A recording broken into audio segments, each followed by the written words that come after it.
जगदानंद सिंह के दूसरे बेटे अजीत सिंह का राजद में स्वागत। राजद के राष्ट्रीय महासचिव भोला यादव ने राष्ट्रीय जनता दल के बिहार अध्यक्ष जगदानंद सिंह के बेटे अजीत सिंह को पार्टी में स्वागत किया है। लोकसभा चुनाव के दौरान उन्होंने जेडीयू का इस्तीफा दिया था। अजीत सिंह ने राजद से शामिल होकर रामगढ़ विधानसभा सीट के लिए दावा किया है। 3 निर्दलीय ने बदल दिया बिहार में लोकसभा चुनाव का नतीजा। सबसे ज्यादा नुकसान एनडीए को। बिहार के लोकसभा चुनाव में एनडीए को 30 सीटों पर संतोष करना पड़ा, जबकि इंडिया गठबंधन को 9 सीटों पर रुकना पड़ा। दोनों खेमे के जोड़ घटाव को सिर्फ 3 निर्दलीय कैंडिडेट ने पूरब से पश्चिम और उत्तर से दक्षिण तक बदल डाला।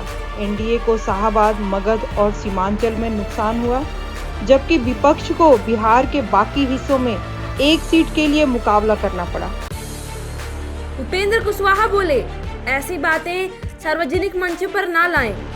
राष्ट्रीय लोक मोर्चा के मुखिया उपेंद्र कुशवाहा ने बिहार की काराकाट सीट से हार के बाद अपने सहयोगी पार्टियों को सलाह दी है। उन्होंने कहा कि चुनाव परिणाम की समीक्षा जरूरी है, लेकिन यह सार्वजनिक मंचों पर नहीं होनी चाहिए। उन्होंने सोशल मीडिया पोस्ट में अपील की कि सभी पार्टियों से ऐसी बातें सार्वजनिक मंचों पर ना लाएं। आगे तेजस्वी यादव की अग्नि परीक्षा। 5 विधानसभा क्षेत्रों के उपचुनाव में आरजेडी माले की सीट बचाना चुनौती। लोकसभा चुनाव में बिहार में एनडीए और महागठबंधन की टक्कर जोरदार रही। एनडीए ने 30 सीटों पर जीत दर्ज की, जिसमें बीजेपी और जेडीयू ने 12-12 सीटें जीती। महागठबंधन ने 9 सीटों पर जीत हासिल की, जिसमें आरजेडी को 4, कांग्रेस को 3 और माले को 2 सीटें मिली। निर्दलीय प्रत्याशी पप्पू यादव ने पूर्णिया की सीट जीती। नायडू को नीतीश ने फोन पर दी बधाई। शपथ ग्रहण में नहीं हुए शामिल तो आरजेडी ने उठाए सवाल, कही यह बात। नीतीश कुमार ने फोन पर बुधवार को चंद्रबाबू नायडू के शपथ ग्रहण को बधाई दी और उन्होंने शुभकामनाएं दी। उन्होंने ट्वीट करते हुए भी उन्हें बधाई दी और शुभकामनाएं दी और मोहन चरण मांझी को भी उड़ीसा के सीएम के रूप में शपथ लेने पर बधाई दी। बुधवार को ट्वीट पर कहा कि श्री मांझी के नेतृत्व में उड़ीसा के विकास को गति मिलेगी। टैंकर माफिया से निपट नहीं पा रहे तो हमें बताएं। जल संकट पर एससी सख्त। दिल्ली सरकार को लगाई फटकार। दिल्ली में पानी की कमी के चलते सुप्रीम कोर्ट ने सरकार को टैंकर माफिया के खिलाफ कदम उठाने का निर्देश दिया। सुप्रीम कोर्ट ने बुधवार को दिल्ली सरकार को कड़े शब्दों में कहा कि अगर आप टैंकर माफिया पर लगाम नहीं लगा सकते तो क्या हम दिल्ली पुलिस को आदेश दें। टैंकर माफिया के खिलाफ उठाए गए कदम की जानकारी देने के लिए सरकार को हल्फनामा दाखिल करने का आदेश दिया। कोई कसर ना छोड़े, जम्मू कश्मीर में आतंकी हमलों पर बोले मोदी। High level meeting. प्रधानमंत्री नरेंद्र मोदी ने जम्मू कश्मीर में हाल की सुरक्षा स्थिति की समीक्षा बैठक की। राष्ट्रीय सुरक्षा सलाहकार अजीत डोभाल और अन्य अधिकारी भी शामिल रहे। हाल ही में जम्मू कश्मीर में कई आतंकी हमले हुए हैं, जिसमें 9 तीर्थयात्रियों की मौत और 1 सीआरपीएफ जवान की शहादत हुई। बैठक में सुरक्षा संबंधी जानकारी, आतंकवाद विरोधी प्रयासों की समीक्षा भी की गई। क्या अग्निपथ योजना में बदलाव की तैयारी है? भारत सरकार ने अग्निपथ योजना की समीक्षा के लिए केंद्रीय सचिवों का समूह बनाया है। भारतीय सेना से भी इस योजना की समीक्षा किए जाने की खबर है। 10 केंद्रीय सचिवों के रिव्यू के आधार पर योजना में बदलाव की संभावना है। लोकसभा चुनाव 2024 में भी इसे बहस का मुद्दा बनाया रहा। यह योजना बीजेपी के लिए चुनावी हानि का कारण बताई जा रही है। सेना में जाने वाले नौजवानों ने अपने मताधिकार का इस्तेमाल करते हुए बीजेपी के खिलाफ गुस्सा जाहिर किया है। आईएमडी ने पहले ही कहा था ज्यादा पड़ेगी गर्मी, समय रहते तैयारी क्यों नहीं। बीजेपी का आप सरकार सवाल। दिल्ली भाजपा के सचिव और नई दिल्ली के सांसद बांसुरी स्वराज ने गुरुवार को एक प्रेस कॉन्फ्रेंस की, जिसमें उन्होंने दिल्ली में जल संकट को लेकर आम आदमी पार्टी सरकार को जिम्मेदार ठहराया। उन्होंने कहा कि मौसम विभाग द्वारा की गई भीषण गर्मी पड़ने की भविष्यवाणी के बाद भी सरकार ने अपनी ओर से तैयारियां नहीं की। नीट परीक्षा घोटाले की हो सुप्रीम कोर्ट की निगरानी में जांच। कांग्रेस ने फिर की मांग। कांग्रेस ने नीट यूजी 2024 में धांधली की जांच के लिए सुप्रीम कोर्ट की निगरानी में करने की मांग की है। नेता गौरव गोगोई ने संसद के सत्र के दौरान इस मुद्दे को उठाने की बात कही। गोगोई ने कहा कि कांग्रेस इस मामले में सीबीआई जांच चाहती है, लेकिन अगर सरकार इसके लिए तैयार नहीं है तो फिर सुप्रीम कोर्ट की निगरानी में जांच होनी चाहिए। फिलहाल ब्रेक ले रहा हूं। अभिषेक बनर्जी ने क्यों लिखा ऐसा? बंगाल में सियासी अटकलें तेज।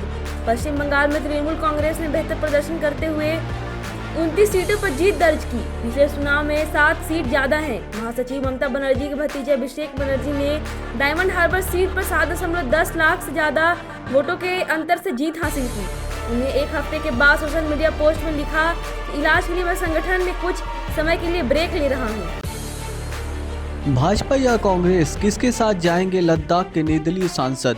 लद्दाख संसदीय सीट से जीत दर्ज करने वाले निर्दलीय सांसद के साथ कौन मिलेगा? यह सवाल काफी उठ रहा है। उनकी प्रमुख मांग 6ठी अनुसूची और लद्दाख को पूर्ण राज्य का दर्जा दिलाना है। उन्होंने विपक्षी गठबंधन इंडिया के साथ साथ एनडीए के नेताओं से भी संपर्क करने की योजना बनाई है। नीट परीक्षा में पेपर लीक की बात को धर्मेंद्र प्रधान ने नकारा। बोले छात्र को कोई नुकसान नहीं।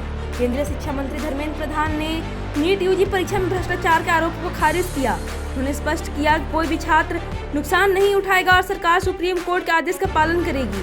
सुप्रीम कोर्ट ने काउंसलिंग पर रोक लगाने का विरोध किया। प्रधान ने कहा कि पेपर लीक नहीं हुआ है और जो गड़बड़ी हुई है उसे ठीक किया जाएगा। लोकसभा जीते पर राज्यसभा सीट खोने का खतरा। हरियाणा में फंसी कांग्रेस, क्रॉस वोटिंग का डर। कांग्रेस नेता दीपेंद्र हुड्डा ने हरियाणा के रोहतक लोकसभा सीट से जीत हासिल की है। अब उन्हें राज्यसभा से इस्तीफा देना होगा। राज्यसभा में एक सीट छीनने का खतरा है क्योंकि हरियाणा विधानसभा के ज्यादातर सदस्य भाजपा के पक्ष में है। क्रॉस वोटिंग भी हो सकती है जिससे हुड्डा की सीट भाजपा के खाते में जा सकती है। जन नायक जनता पार्टी के विधायक और कुछ निर्दलीय क्रॉस वोटिंग कर सकते हैं। अजीत पवार का साथ छोड़ सकती है भाजपा। महाराष्ट्र में बड़ी उथल-पुथल की अटकलें। महाराष्ट्र में सियासी उथल-पुथल के आसार हैं। अटकलें हैं कि बीजेपी विधानसभा चुनाव से पहले अजीत पवार से दूरी बना सकती है।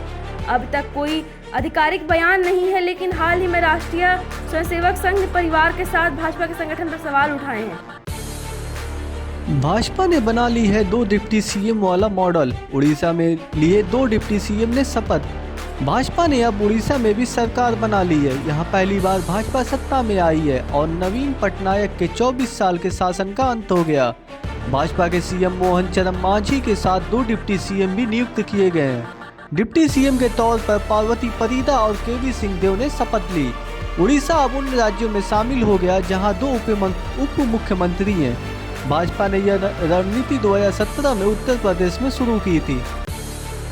पहले जैसे नहीं रहे नरेंद्र मोदी। इस चुनाव के बाद पूरी तरह से बदल गए। राहुल गांधी का प्रधानमंत्री पर तंज। केरल के वायनाड लोकसभा सीट सांसद राहुल गांधी ने प्रधानमंत्री नरेंद्र मोदी पर तंज कसते हुए कहा कि अब वैसे नहीं रह गए हैं जैसे कि चुनाव से पहले थे। उन्होंने कहा कि देश के लोगों ने भाजपा को यह सिखा दिया है कि वह भारत के संविधान को छू नहीं सकती। यही कारण है प्रधानमंत्री मोदी भी अब चुनाव से पहले की तुलना में पूरी तरह से अलग नजर आ रहे हैं। G7 में टुडे से आमने सामने होंगे पीएम मोदी। उठा सकते हैं अलगाववाद का मुद्दा।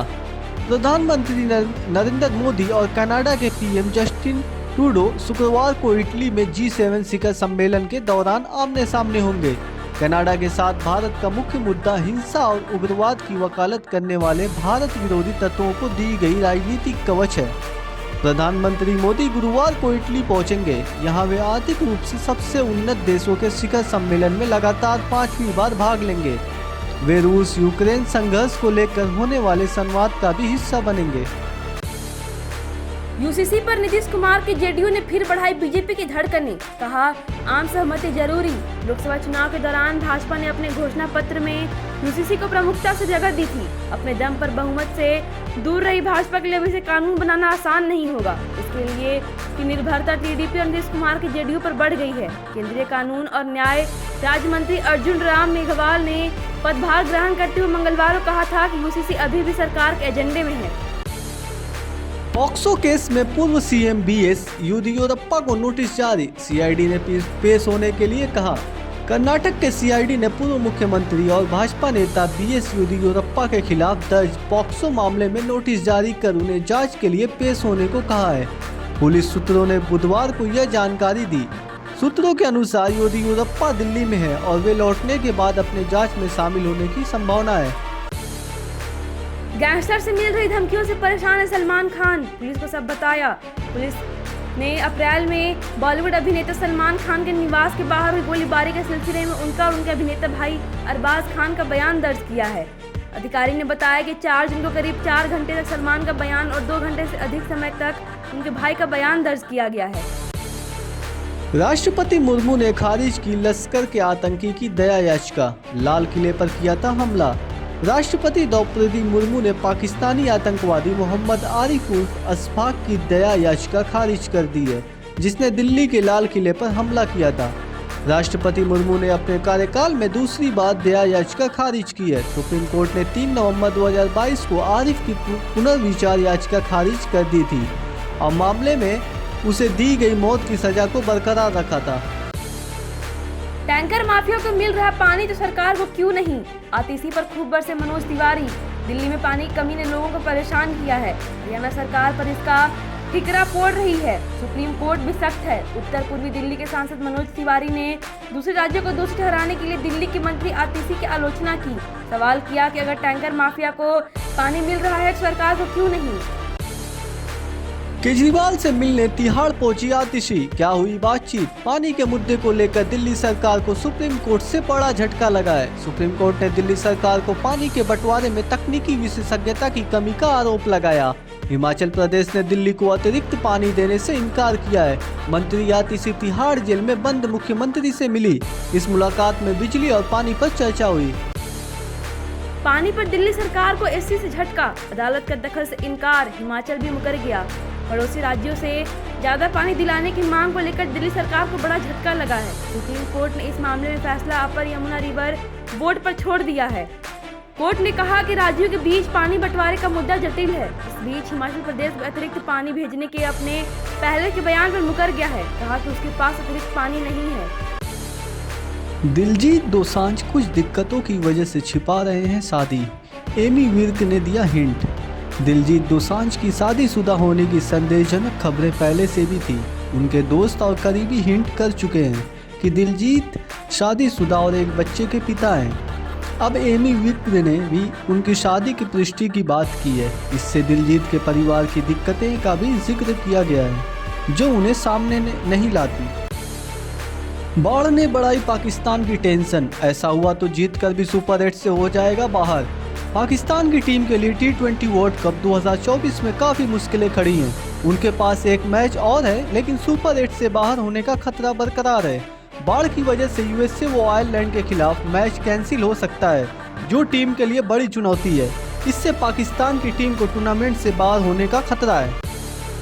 पक्षपातपूर्ण और दागदार है, गाजा पर यूएन की जांच रिपोर्ट से क्यों तिल मिलाया इजराइल।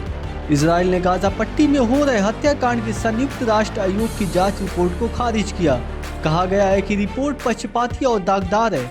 रिपोर्ट में संयुक्त राष्ट्र ने इजराइल को मानव अधिकारों के उल्लंघन का आरोप लगाया है, जिसमें विनाश भी शामिल है। गाजा युद्ध में संयुक्त राष्ट्र के विशेषज्ञों द्वारा की गई पहली गहन जांच रिपोर्ट में कहा गया है कि इजरायली और फिलिस्तीनी सशस्त्र समूह ने वहां युद्ध अपराध किए हैं। तिल का तेल डाइट में शामिल करने के हैं ढेर सारे फायदे। तिल का तेल खाना पकाने के लिए एक अच्छा विकल्प है। इसमें कई महत्वपूर्ण न्यूट्रिएंट्स होते हैं जो सेहत के लिए फायदेमंद है, जैसे कि विटामिन, मिनरल्स और पॉली अनसैचुरेटेड फैटी एसिड। इसका इस्तेमाल हार्ट हेल्थ और मेंटल हेल्थ को बनाए रखने में मदद कर सकता है। इसके अलावा यह त्वचा और बालों के लिए भी काफ़ी फायदेमंद है।